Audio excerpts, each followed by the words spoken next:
A climate for everyone. Naturally, with such a large country, the climate will be different from coast to coast. Generally speaking, northern parts of the East Coast, including New York, have very cold winters. Southern parts of the West Coast, including California, have pleasant, comfortable weather all year round. And the South, including Florida, is hot and humid.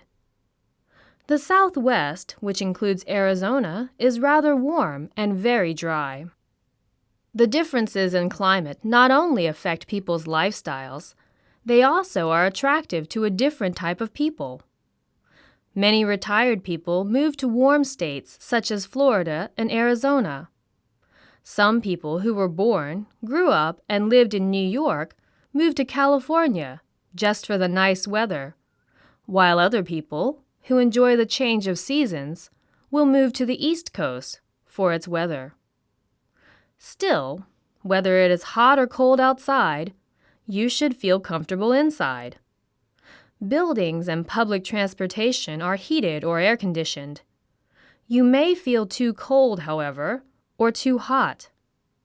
It can be very cold in a movie theater in the summer, and you may sweat from the heat in a city apartment in the middle of winter. Dreaming of warm beaches. New York is about as far north from the equator as Hokkaido or Aomori and has a similar climate. It is cold in the winter.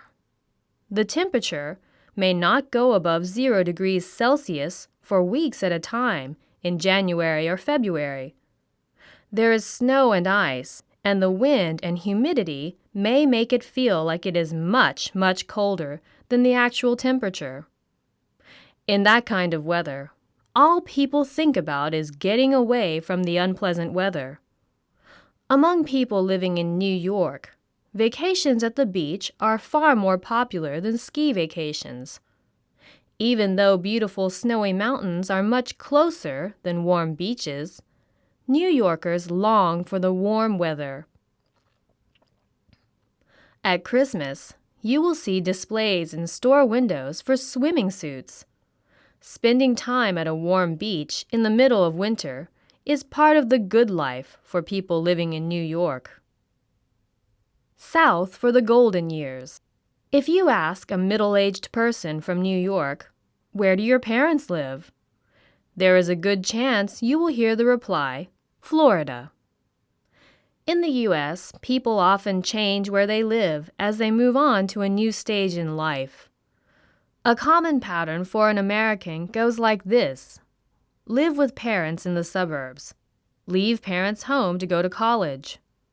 After finishing school, move to city to start first job. After getting married, buy house or apartment in city.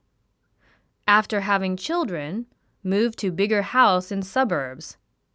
When children leave home, retire and move to different area.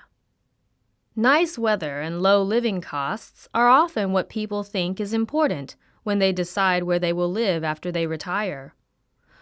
For the parents of baby boomers in the New York area, Florida is the most popular place to retire to.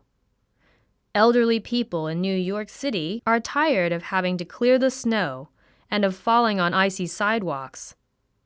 Many of them, therefore, moved south to Florida.